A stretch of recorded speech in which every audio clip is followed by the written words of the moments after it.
Meu pai riu como se tivesse contado a melhor piada da sua vida. Talvez a morte te torne interessante, ele disse, enquanto eu estava deitado na UTI, com tubos nos braços e monitores apitando. Não era pânico em sua voz. Era diversão. Algo dentro de mim quebrou naquele momento, não pela dor, mas pela clareza. O momento em que percebi que o amor na minha família sempre vinha com uma conta anexada. Então, eu fiz o que eles nunca pensaram que eu faria. Cancelei os cartões de crédito deles, cortei a energia, e quando o banco veio buscar a casa, que eles amavam mais do que a mim, eu deixei. Eu sou Rodrigo Alves, 31 anos, um filho que deveria morrer em silêncio, mas decidiu viver ruidosamente. Antes de compartilhar minha história, quero saber se você está aqui comigo. Apenas diga, ouvindo, nos comentários, ou me diga de onde você é. Adoro saber até onde minha história chega. Às vezes, até a menor conexão pode fazer uma história parecer ouvida. Obrigado. E agora, aqui está minha história. E se esse tipo de história mexe com você, se você acredita que as pessoas merecem ser ouvidas, não usadas, por favor, assine. Isso me ajuda a continuar compartilhando histórias como a minha, e talvez ajude outra pessoa a encontrar a força para finalmente ir embora. 2 dias antes da UTI, Curitiba parecia nítida e honesta. O tipo de frio que fazia o vidro zunir e os pensamentos se alinharem. Eu estava de plantão no meu apartamento. Uma kitnet espremida entre uma padaria que começava a sovar a massa às 4 da manhã e um estúdio de pilates que acreditava na dor como uma dádiva. No meu monitor principal, um mapa de ameaças pulsava como um sistema de tempestade. Na tela secundária, meu aplicativo do banco estava aberto, uma esteira silenciosa agendando a saída de dinheiro da minha vida. Pagamento automático para Goiânia, hipoteca vencendo na sexta. Pagamento automático de luz, gás, internet, o plano de celular da família. Um seguro separado para a caminhonete do Caio. Um cartão Platinum rotulado como emergência, mas emergência na minha família significava brunch. Eu tossi na manga, uma tosse áspera com gosto metálico, e continuei digitando. As invasões que eu era pago para impedir eram mais limpas do que as que eu permitia em casa. Eu já disse a mim mesmo que era amor. O amor financiou a transmissão do meu pai depois que ele ignorou a luz de verificar o motor por 11 meses. O amor colocou uma cozinha nova na casa da minha mãe porque a antiga parecia cansada nas fotos. O amor pagou o seguro do Caio quando ele perdeu mais um emprego por politicagem e supervisores invejosos. Havia até um cartão de Natal de nós, com suéteres combinando, posado, entre a reforma e a discussão silenciosa sobre quem cobriria as multas do condomínio. A foto ainda está no meu celular como uma mentira brilhante, meu sorriso prendendo a sua respiração. O alerta soou por volta do meio-dia. Júlia Matos, minha assessora de investimentos, ligando. Oi, Rodrigo. 2 tentativas de login falhadas na sua conta de investimentos de um IP de Goiás. Goiânia, você está viajando? Girei minha cadeira em direção à janela, observei a garoa cobrir a ciclovia. Estou aqui, eu disse. Pai provavelmente digitou algo errado. Ele acha que senha é qualquer coisa que o teclado lhe dá primeiro. Júlia não riu. Vou sinalizar. Quer que eu remita a autenticação de 2 fatores? Faça isso, eu disse, suprimindo outra tosse. Obrigado. Prometi ligar para ela de volta sobre realocar algumas opções. Desliguei e engoli a ideia de que meu pai não tinha nada que estar perto daquela conta. No meio da tarde, minha caixa de entrada apitou com um assunto que sempre tensionava meu maxilar. Checklist de conformidade do condomínio. Ação necessária. O corpo listava tudo o que era devido antes da inspeção da próxima semana. Musgo no telhado, tinta descascada, uma rachadura na calçada, e cada tarefa terminava com a mesma nota escrita por minha mãe, naquele tom alegre e leve que ela guardava para as redes sociais e para mim. Já que as contas de serviços públicos estão no seu nome, querido, você pode agendar. Família, cuida da família. Eu encarei família até que a palavra perdeu o sentido. Eu não estava na escritura, mas os avisos ainda vinham para mim. Quando um endereço te escolhe, ele não precisa de papelada. Às 18 horas, Caio mandou uma mensagem. Grande chance. Preciso de R$ 5.000 até hoje à noite. Dobro até domingo. Eu respondi. Não sou banco. Ele enviou um emoji de dar de ombros. Depois um parágrafo sobre timing, chances, como ele estava devendo uma vitória. Eu digitei não novamente. 30 segundos se passaram. Ele parou de responder. O silêncio veio com arrepios. Eu disse a mim mesmo que estava esgotado, que a tosse era o ar seco e o inverno falando. Preparei um chá, abri uma planilha e rolei a lista de contas vinculadas a Goiânia. Luz, gás, internet, água, telefone, o cartão de emergência, a hipoteca. Cada linha tinha um botão que eu podia tocar para suspender, cancelar, reverter. Era assustador como era simples manter uma casa de pé ou fazê-la mergulhar na escuridão. Naquela noite, eu tossi forte o suficiente para ver estrelas. Tirei minha temperatura. 37 BPM. Não era uma crise. Coloquei o termômetro virado para baixo, como se isso pudesse baixá-la. Na minha mesa, o aplicativo do banco brilhava como uma pista de luzes verdes guiando aviões. Pensei na voz do meu pai quando eu tinha 12 anos. Homens lidam com suas responsabilidades. E me perguntei quando exatamente as minhas se tornaram as de todo mundo. Diminui o brilho até que os números se transformaram em um hematoma, disse a mim mesmo. Você está bem, você é forte, você vai dormir no silêncio. Depois que meu telefone vibrou com um lembrete de calendário que eu tinha feito e esquecido. Limite do cartão de Heitor, reseta, amanhã. Está tudo bem. Eu disse em voz alta para ninguém. Nas paredes, o aquecedor do prédio batia como um motor distante. Firme e indiferente, o som de um sistema que continuaria funcionando, quer eu adormecesse ou não. Minha tosse retrocedeu para a escuridão e o dinheiro continuou se movendo para o oeste. O teto da emergência em Curitiba tem pequenas perfurações, como constelações de inverno perfuradas em uma folha de alumínio. Eu as encarei enquanto uma enfermeira prendia um oxímetro no meu dedo. E outra enfermeira disse: Sua temperatura está subindo, Rodrigo. Estamos te levando lá para cima. As palavras vieram através da névoa. Pneumonia, oxigênio, possível sepse. Meus pulmões queimavam, como se eu tivesse respirado a fumaça de uma casa onde eu não morava mais. Família, podemos ligar? A primeira enfermeira perguntou. Eu balancei a cabeça, peguei meu telefone e disquei. 2 toques, caixa postal, mãe, caixa postal, Caio. 4 toques, um clique sonolento. E aí? Estou no hospital, eu disse, ouvindo como minha voz soava raspada. Na UTI, está ruim, você pode... Cara, estou na costa do Sauípe. Ele interrompeu. Estamos todos aqui. Papai tem um torneio de golfe.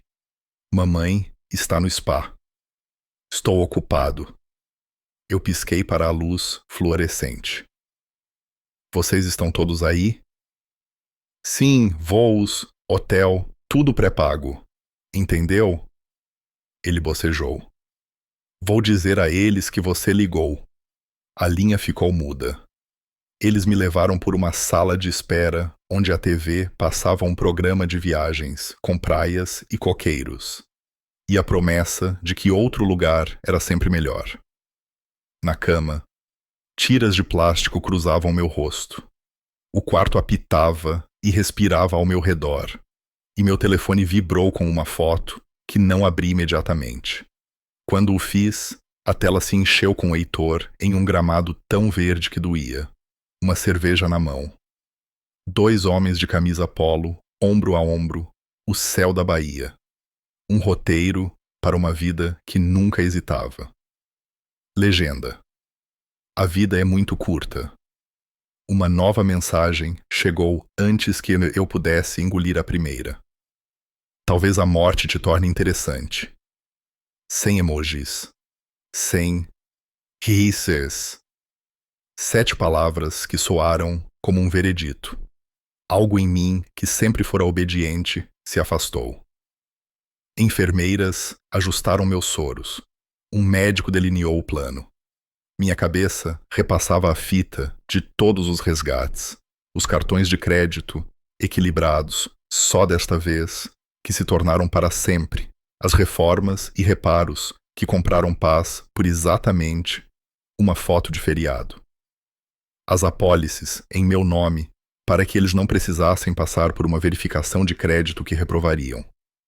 O amor sempre vinha com uma fatura com vencimento no recebimento. Senti o quarto inclinar, não pela febre, mas pela clareza. Eu não era um filho. Eu era infraestrutura. O monitor apitou. Um alerta, push, apareceu na minha tela de bloqueio do banco. Cartão de emergência presente. Restaurante Costa do Sauípe. 216,70 quartos. O carimbo de data e hora era de minutos após minha internação. Soltei um som que poderia ter sido uma risada se não tivesse arranhado minha garganta. A emergência era um bife. Mostrei o telefone à enfermeira quando ela voltou para tirar sangue. Ela olhou para o valor, depois para mim.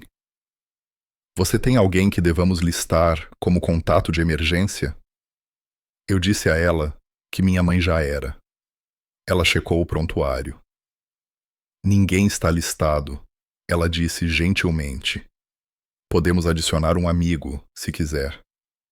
Isso doeu mais do que qualquer número. Mandei uma mensagem para o Theo.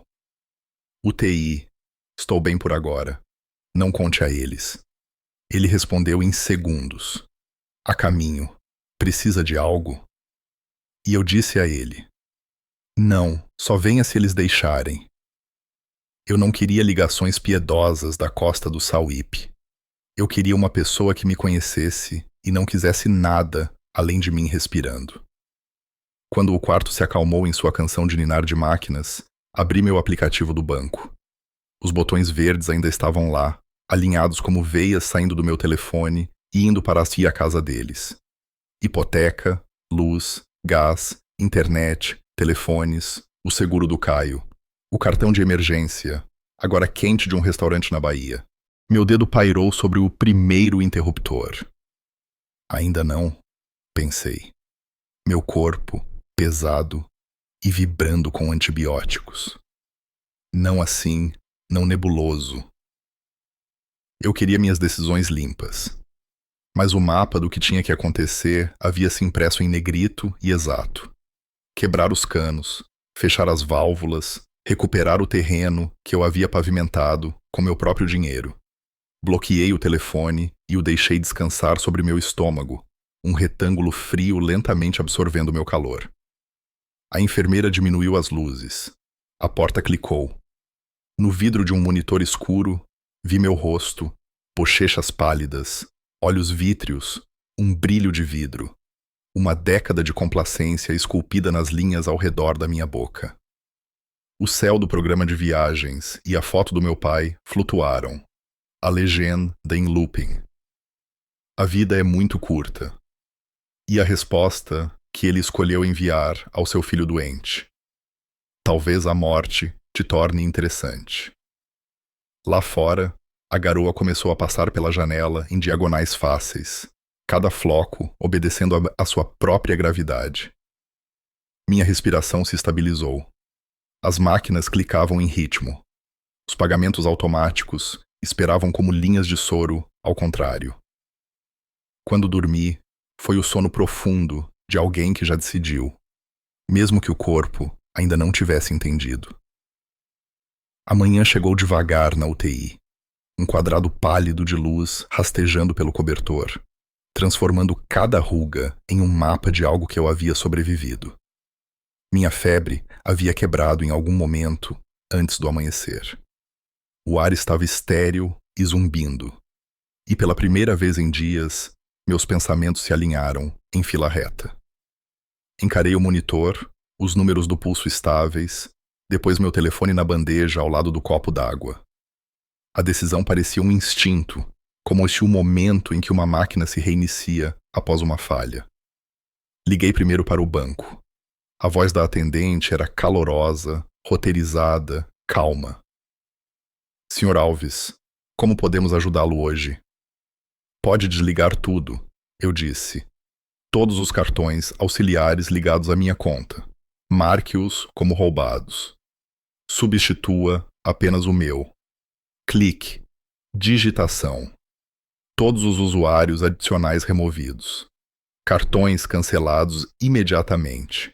Algo mais? Sim. Pare as transferências automáticas para Goiânia. Hipoteca, seguro, serviços públicos, tudo. Efetivo imediatamente. Sim. A mulher pausou. Só quero confirmar, senhor. Esses pagamentos são para a casa da sua família.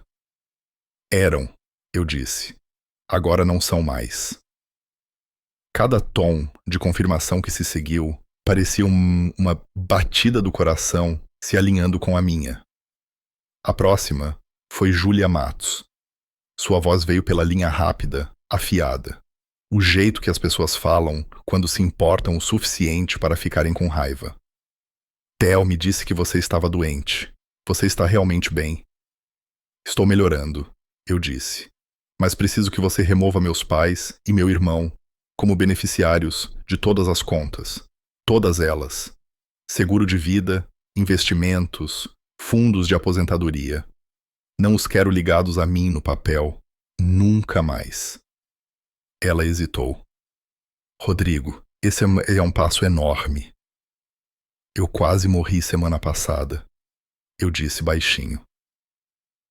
Eles estavam na costa do Sauípe, passando o jantar no meu cartão de emergência. Você me disse é grande o suficiente. Silêncio. Depois o clique suave de um teclado. Entendido. Você receberá a confirmação digital em algumas horas. E sua voz baixou. Você deveria saber. Houve 3 tentativas de login no seu portfólio por volta da meia-noite naquele mesmo fim de semana. Endereço de IP de Goiânia. Alguém tentou mover fundos. Meu maxilar endureceu. Eu sei quem foi. Desliguei e liguei para o Dr. Arthur Almeida, meu advogado, desde o dia em que tive dinheiro suficiente para valer a pena proteger. Sua assistente me passou para ele em menos de 1 minuto. Rodrigo, ele disse, como você está aguentando? Preciso revogar a procuração que dei ao meu pai, eu disse. Efetivo hoje. Quero um novo testamento redigido, família excluída. Tudo vai para o fundo da fundação e 2 instituições de caridade que discutimos. Ele nem perguntou por quê. Vou preparar a papelada. Você pode assinar digitalmente, mas há algo mais que você precisa ouvir. O quê? Um fax chegou ao meu escritório ontem à noite de alguém alegando ser Heitor Alves, solicitando a reintegração de emergência da sua procuração para gerenciamento médico. A assinatura era sua, mas não batia com a do seu arquivo. Eu verifiquei. É falsificada. Reportamos à unidade de fraudes da OAB. Meu pulso saltou, não pela febre. Eles tentaram assumir o controle enquanto eu estava inconsciente. Parece que sim, ele disse. Não se preocupe, já está morto na chegada, mas eu mudaria todas as autorizações, todos os códigos. Agradeci, abri meu notebook e entrei em cada conta como se estivesse cortando velhas artérias, uma por uma. Luz, cancelar. Gás, cancelar. Internet, cancelar. Plano de celular, cancelar. Cada botão mudou de verde para cinza e a cada clique, algo pesado dentro de mim se soltava. O passo final foi a hipoteca, tecnicamente deles, legalmente minha. Selecionei suspender pagamento automático. Confirmei o aviso 2 vezes. Quando terminei, recostei-me. O monitor ao lado da minha cama mantinha seu ritmo constante. Não mais um alarme, apenas prova de vida. Eu não estava pensando em vingança. Eu estava pensando em ar, limpo e meu, novamente. Por anos, eu fui a corrente deles, silenciosa, invisível, mantendo as luzes acesas. Agora, eu havia puxado a tomada. Ao meio-dia, o e-mail de Júlia chegou. Todas as alterações concluídas. Logs de IP anexados. Beneficiários atualizados. O de Arthur veio logo depois. Fax invalidado, procuração revogada. Novo Testamento redigido e armazenado. Meu nome, meu único nome, estava sozinho na linha marcada como executor. Pousei o telefone, observei as placas do teto embaçarem enquanto eu respirava o ar desinfetado e percebi que mesmo naquele lugar estéril, eu nunca me senti tão limpo. Pela primeira vez na minha vida, meu pulso não batia no ritmo de mais ninguém. No dia em que saí do hospital, Curitiba estava despertando do inverno. O ar ainda estava frio, mas cheirava a terra descongelando e poeira da rua. Eu me movia mais devagar do que queria, pulmões ainda sensíveis, mas meus passos tinham direção. Na segunda semana em casa, eu havia limpado os últimos antibióticos do balcão e os substituído por café e ordem. A primeira coisa que fazia todas as manhãs era verificar o painel de tudo o que eu havia desligado. As contas de Goiânia apareciam inativas, luz desligada, gás desligado, internet desconectada. A casa que funcionou com minha renda por quase uma década estava agora desligada. Imaginei a cozinha que reformei para minha mãe, suas bancadas de quartzo brilhando sob lâmpadas mortas. A primeira ligação veio ao meio-dia. Rodrigo? O rosto de Lídia preencheu a tela em uma videochamada trêmula, parcialmente iluminada pela luz do dia através das persianas. A casa está escura. O que aconteceu? Você esqueceu de pagar alguma coisa? Eu não esqueci, eu disse uniformemente. Eu desliguei. A voz dela subiu para aquele tom agudo e vítreo que costumava me fazer recuar. Temos comida estragando. Seu pai está na garagem tentando consertar o disjuntor. Diga a ele para não se incomodar. Não é um problema no disjuntor. O que você quer dizer? Quero dizer que a conta foi encerrada. O serviço estava no meu nome. Ela congelou. Então o telefone mudou de mãos, quando Heitor o pegou. Você quer destruir esta família? É isso? Não, eu disse. Eu só parei de financiar uma. O rosto dele ficou vermelho. Seu ingrato. Mas eu o cortei, calmo como pedra. Você falsificou minha assinatura enquanto eu estava na UTI. Se você vai me dar lição de moral sobre valores familiares, comece por aí. A conexão falhou e morreu. Naquela noite, Caio enviou uma série de mensagens. Você vai pagar por isso. Mãe está chorando. Você se acha melhor que a gente agora. Uma foto o mostrava em um bar em Goiânia. Dedo do meio levantado ao lado de um copo meio vazio. Legenda: linhagem traidora. Bloqueei o número dele, coloquei meu telefone no silencioso e gravei cada mensagem de voz como evidência. 2 dias depois, um e-mail do banco confirmou o que eu já suspeitava. Uma tentativa de abrir uma segunda hipoteca em meu nome havia sido negada. Pedido assinado. Heitor Alves, usando a antiga procuração. Eles não perceberam que a revogação já estava registrada. O gerente da conta anexou uma nota. Sinalizado para fraude. Nenhum fundo liberado. No fim de semana, meu amigo Theo, que trabalhava meio período em um provedor de internet regional, encaminhou um vídeo que lhe enviaram de Goiânia. Mostrava meus pais discutindo no jardim da frente, a casa atrás deles envolta em sombras. Era isso que você queria? Heitor gritava, fora da câmera. Você está feliz agora? Lídia gritou de volta, algo sobre sua estúpida viagem de golfe. As luzes dos vizinhos se acenderam, uma por uma, não por bondade, apenas por curiosidade. Então veio o envelope. Chegou em uma segunda-feira, com carimbo postal do banco que detinha a hipoteca de Goiânia. Dentro havia um aviso formal. Os procedimentos de execução hipotecária começarão dentro de 30 dias devido à falta de pagamento. Meu nome estava listado como o titular da conta de registro. Sentei-me na bancada da minha cozinha, o mesmo lugar onde uma vez aprovei o refinanciamento deles, e passei o polegar sobre o selo impresso. Eu poderia ter intervindo, transferido os atrasados, salvado eles mais uma vez. Em vez disso, dobrei a carta e a deslizei para um arquivo rotulado Prova. Naquela noite, apaguei as luzes da cozinha e fiquei perto da janela. Do outro lado de Curitiba, prédios brilhavam em uma grade de vidas comuns, alimentadas por seus próprios meios. Pensei em Goiânia, no silêncio daquela casa, na geladeira esquentando, nas garrafas de vinho pela metade no balcão. Imaginei a escuridão não como punição, mas como a verdade finalmente visível. A mentira da família perfeita havia se apagado, revelando-se o que sempre foi. Fios se alimentando de mim, nada alimentando de volta.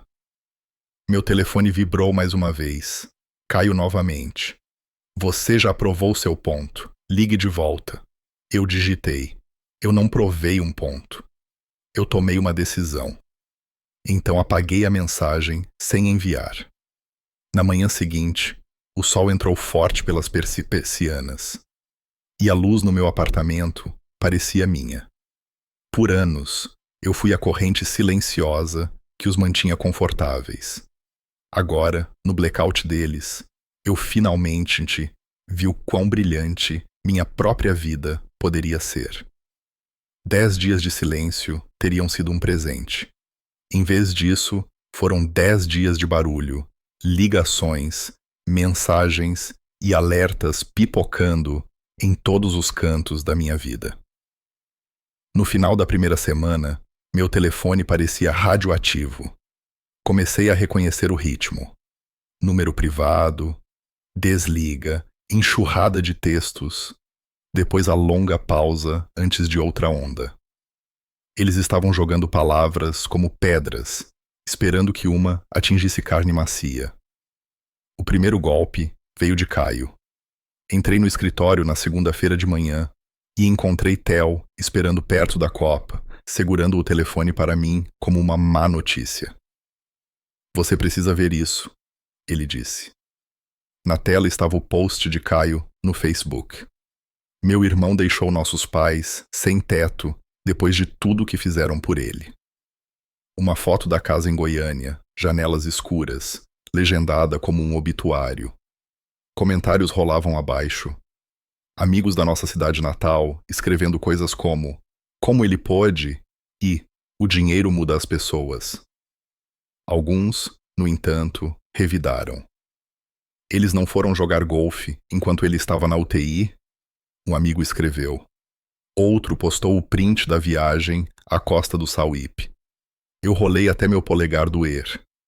A mistura de indignação e pena fez meu estômago revirar. Eles não estavam me defendendo. Eles estavam entretidos. Para o mundo, eu me tornei uma manchete no feed de alguém. Ao meio-dia, Theo mandou outra mensagem. Ele encontrou o story de Caio no Instagram da noite anterior. Um vídeo granulado dele, bêbado, falando para a câmera. Ele acha que dinheiro o torna especial. Você não pode comprar uma alma. Risadas ao fundo. A voz de uma mulher, arrastada, disse: "E daí? Você foi cortado." Caio ergueu o copo. Não por muito tempo. Passei a tarde fazendo o que faço de melhor, coletando o Delson. Cada post, cada foto, cada mensagem mencionando meu nome foi para uma pasta rotulada Família Alves. Atividade pública. Datas, carimbos de data e hora. URLs. Evidência não tem emoção. E era disso que eu precisava.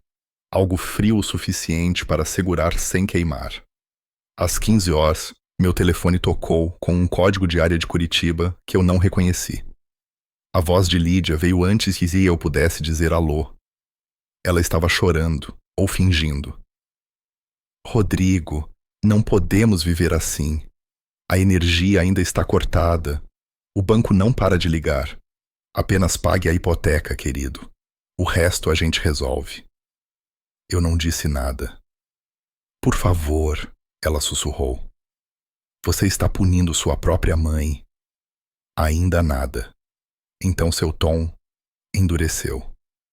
"Se você não nos ajudar, vou garantir que todos saibam que tipo de filho você é. Você quer que eu vá a público?" "Eu vou." Eu quase ri. "Você já fez isso." Então, desliguei. Naquela noite, um e-mail anônimo atingiu minha caixa de entrada com o assunto: "Você deveria ver isso." Dentro havia um link para uma vaquinha online, intitulada "Ajude uma família traída." A foto era de 2 natais atrás, eu, Lídia, Heitor e Caio, em suéteres vermelhos combinando. A descrição dizia: "Após serem abandonados por seu filho ingrato, um casal doente enfrenta a perda de sua casa. Por favor, compartilhe." Eles arrecadaram 7,42 em 6 horas. Meu nome não estava no título, mas não precisava. Os comentários estavam cheios de estranhos me chamando de sem coração. Enviei o link para o Arthur. "Rastreie. Documente tudo. Adicione ao arquivo." Ele respondeu 5 minutos depois: "Já estou cuidando disso. Não se envolva publicamente." Júlia ligou na manhã seguinte, sua voz nítida, mas furiosa. "Você deveria saber que o endereço de IP dessa campanha corresponde à rede da casa dos seus pais." Eles nem tentaram esconder. Fechei meu laptop lentamente. Deixe-os fazer. A verdade tem uma vida útil mais longa do que as mentiras deles. Mais tarde, naquele dia, uma mulher que trabalhou para Lídia, em uma boutique em Goiânia, entrou em contato pelo LinkedIn. Ela pediu desculpas por se intrometer, mas achou que eu deveria saber que minha mãe estava usando meu nome para pedir itens de luxo online. Bolsas, perfume, um telefone novo, pouco antes desde o cartão dela parar de funcionar. Ela enviou capturas de tela dos recibos com meu endereço de cobrança. Agradeci e as adicionei à crescente pasta. No fim de semana, os ataques mudaram para offline. O segurança do prédio ligou do lobby. "Senhor Alves, tem um homem mais velho e uma mulher aqui perguntando por você. Estão dizendo que você não atende suas ligações." "Não os deixe subir," eu disse baixinho. "Já não deixei," ele respondeu, "mas estão fazendo uma cena." Através das portas de vidro, eu podia vê-los discutindo com o guarda. A mão de Heitor cortava o ar. Lídia agarrava sua bolsa como se contivesse uma dignidade que ela não podia pagar. Encontrei seus olhos a 6 metros de distância. Por um segundo, Pensei em abrir a porta. Então, não abri. Segurança. Eu disse alto o suficiente para eles ouvirem. Essas pessoas estão me assediando. Por favor, escolte-os para fora. No dia seguinte, Theo mandou uma mensagem. Você está bombando. Abri o Twitter e vi uma thread sobre a vaquinha. Meu antigo colega de faculdade postou capturas de tela da foto do meu pai na Bahia, legendada com o carimbo de data e hora. Outros se juntaram. Em poucas horas, a campanha foi encerrada. A história deles se autodestruiu. Ainda assim, não comemorei. Foi como assistir a um incêndio que você começou para se aquecer, se espalhar pela floresta inteira. Eu não os queria arruinados. Eu os queria longe. Então, liguei para o Arthur novamente. Está na hora, eu disse. Apresente a petição. Quero uma medida protetiva. Documentação completa. Naquela noite, enquanto as luzes de Curitiba piscavam do lado de fora da minha janela, abri a pasta rotulada Prova. 200 páginas de capturas de tela, extratos e registros me encaravam. Minha família inteira, reduzida a metadados, exatamente tão transacionais quanto sempre foram. A garoa caía sobre Curitiba na manhã da audiência. Não era forte, apenas constante o suficiente para soar como um metrônomo nas janelas do tribunal. Cheguei cedo com Arthur, que carregava sua caixa de arquivos como se não fosse nada. Tudo o que você me deu é sólido, ele disse enquanto entrávamos. Hoje não é sobre provar quem eles são, é sobre provar quem você não é. Dentro do tribunal, cheirava-se a papel e umidade. Minha família já estava sentada. Heitor usava um terno que parecia emprestado. Lídia estava envolta em preto, como se estivesse em um funeral, talvez o meu. Caio encarava o chão, maxilar cerrado, fingindo remorso. A juíza entrou, declarou aberta a sessão. O advogado deles foi primeiro, tecendo uma narrativa de um filho que mudou emocionalmente após uma doença, que sofria de paranoia pós-traumática e raiva deslocada contra seus pais. Eu ouvi sem piscar. As palavras deles não podiam mais me tocar. Eles passaram anos reescrevendo o roteiro da minha vida. Eu estava ali para encerrar a apresentação. Quando foi minha vez, levantei-me, endireitei minha gravata e falei baixinho. Quando eu estava na UTI, meu pai me enviou uma mensagem que dizia: talvez a morte te torne interessante. Enquanto eu estava inconsciente, meu cartão de crédito de emergência foi usado em um restaurante, na costa do Sauípe.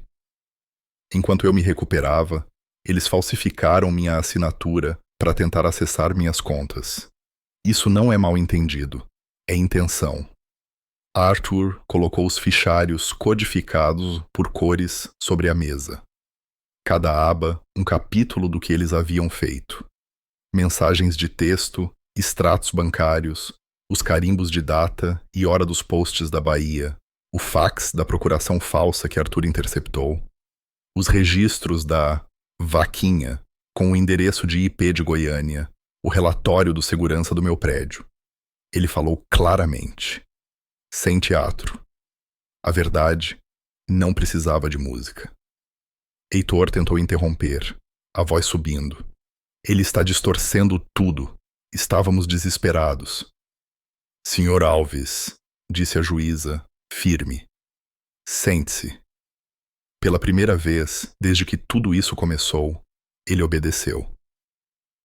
Quando a juíza terminou de ler as evidências, a sala ficou em silêncio, exceto pelo som da chuva. Ela se inclinou para a frente. Com base no material apresentado, o tribunal encontra causa suficiente para conceder uma medida protetiva permanente contra Heitor, Lídia e Caio Alves. Qualquer tentativa de contato, física ou digital, será considerada uma violação. Vocês entendem? Lídia começou a chorar. Meu filho está destruindo sua própria família. Eu encontrei seus olhos. Não, estou terminando uma sentença que começou quando eu tinha 20 anos e durou tempo demais. Caio me seguiu até o corredor após a decisão, ombros curvados sob o céu cinzento. Você acha que isso te liberta? Ele disse. Você vai acabar sozinho. Eu me virei para ele, calmo. Eu só estou sozinho para pessoas que nunca souberam como me amar. Lá fora, a chuva aumentou, correndo pelos degraus do tribunal em lençóis claros. Arthur me entregou uma cópia da ordem assinada, o papel já úmido nas bordas.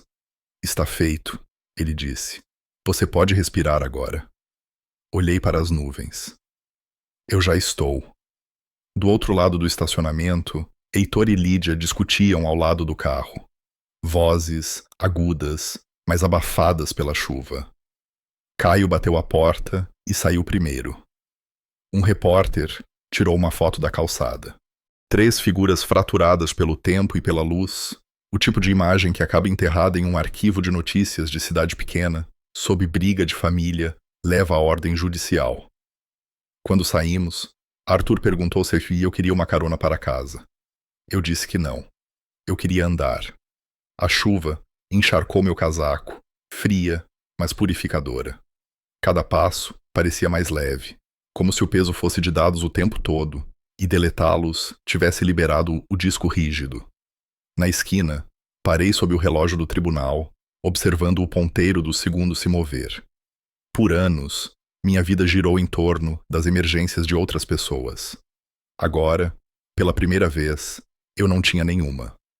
O silêncio não estava mais vazio. Era honesto. A tempestade se moveu para o leste, deixando o ar limpo e afiado. Fiquei ali até o vento empurrar a última gota de chuva do meu colarinho e pensei: é assim que se sente ao viver sem dívidas financeiras, emocionais ou outras. E em algum lugar, naquela quietude, percebi que não queria vingança.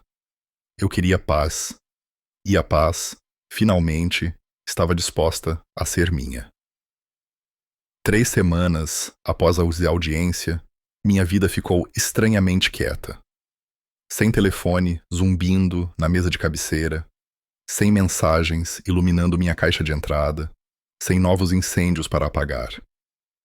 Pela primeira vez em anos, minhas manhãs começavam com quietude em vez de demanda. O silêncio, no início, parecia errado, como se eu tivesse sido desconectado do mundo.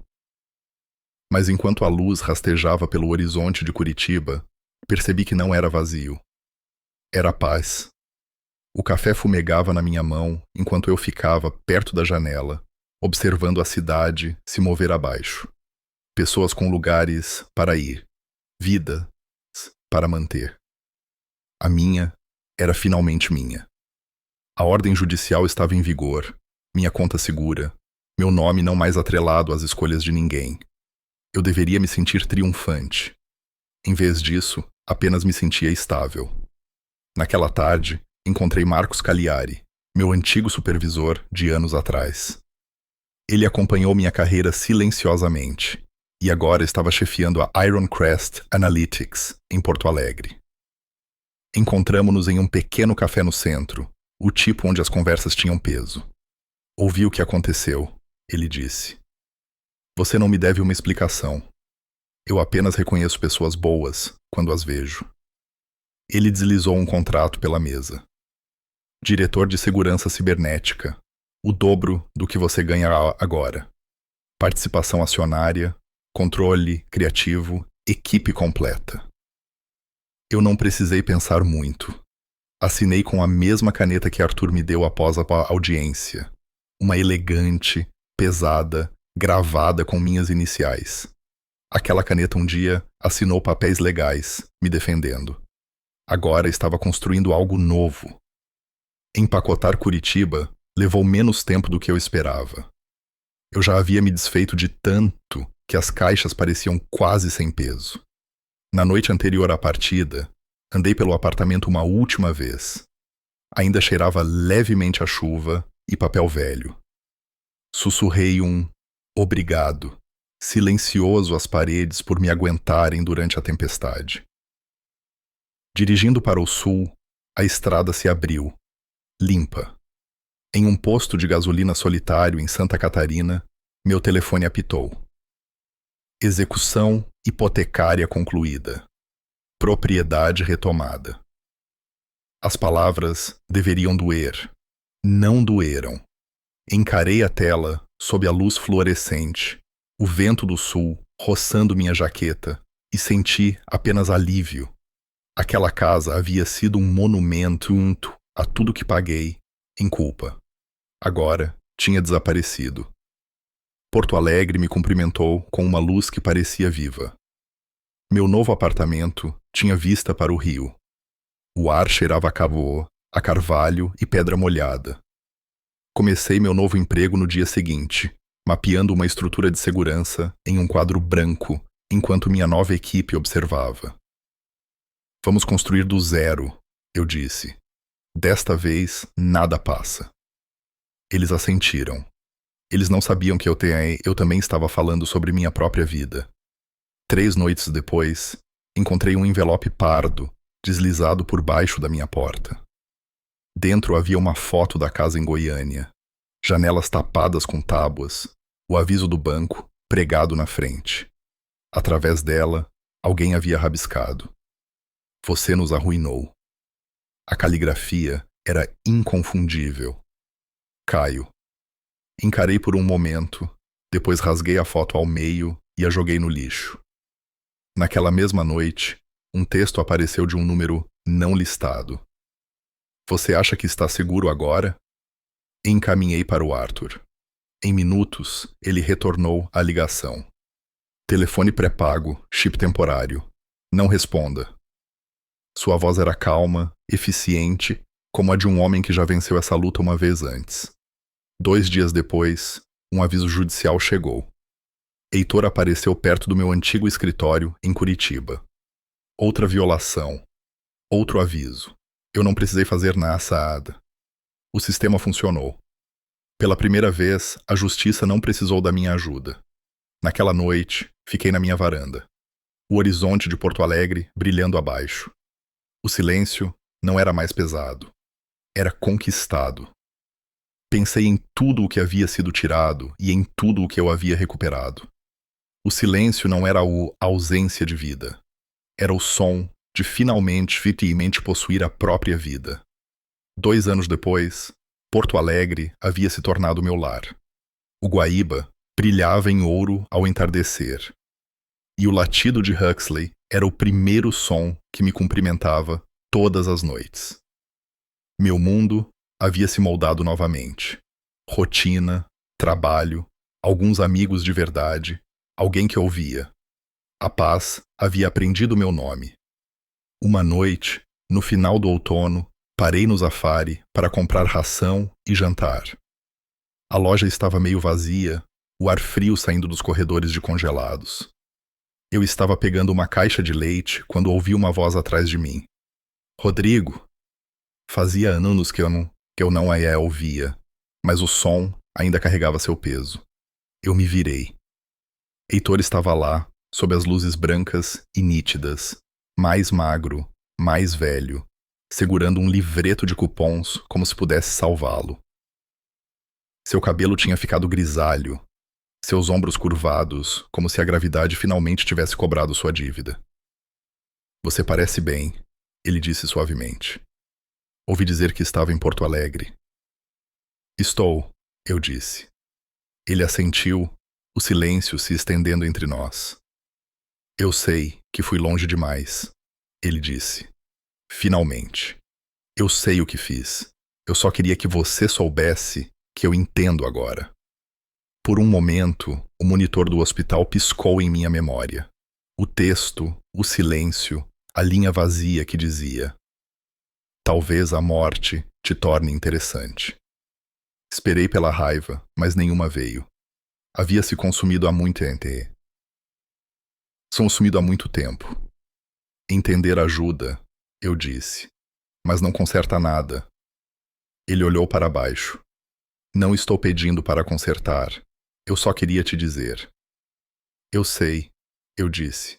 E eu não te odeio. Eu só não te carrego mais comigo.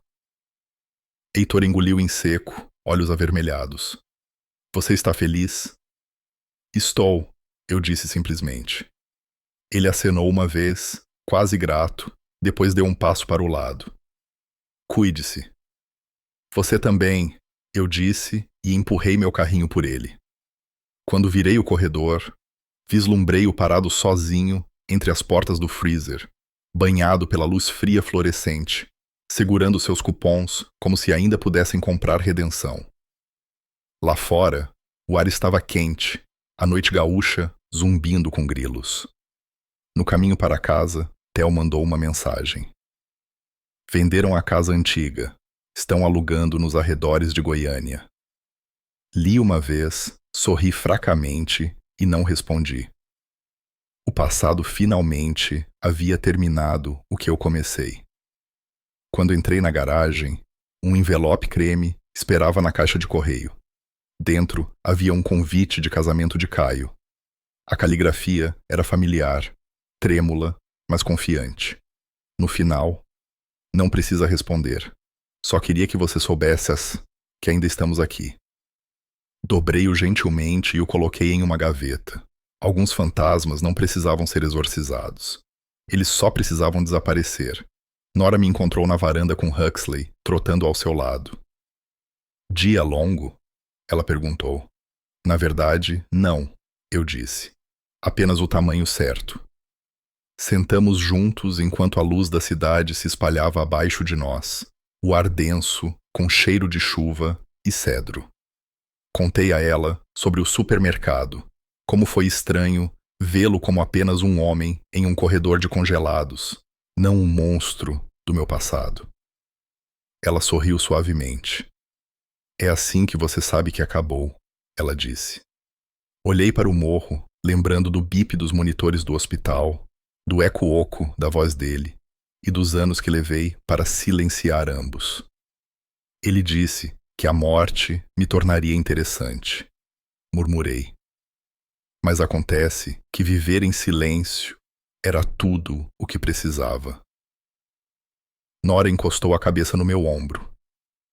E por um tempo ficamos ali, ouvindo o zumbido de uma cidade que não me devia nada. A luz da varanda brilhava quente contra o escuro e percebi que era isso. O final que eu estava ocupado demais, sobrevivendo para imaginar. A paz não chegou com aplausos. Veio em pequenos momentos. Uma casa tranquila, uma respiração estável e o conhecimento de que a ausência deles não doía mais. A vingança não me salvou. O silêncio, sim,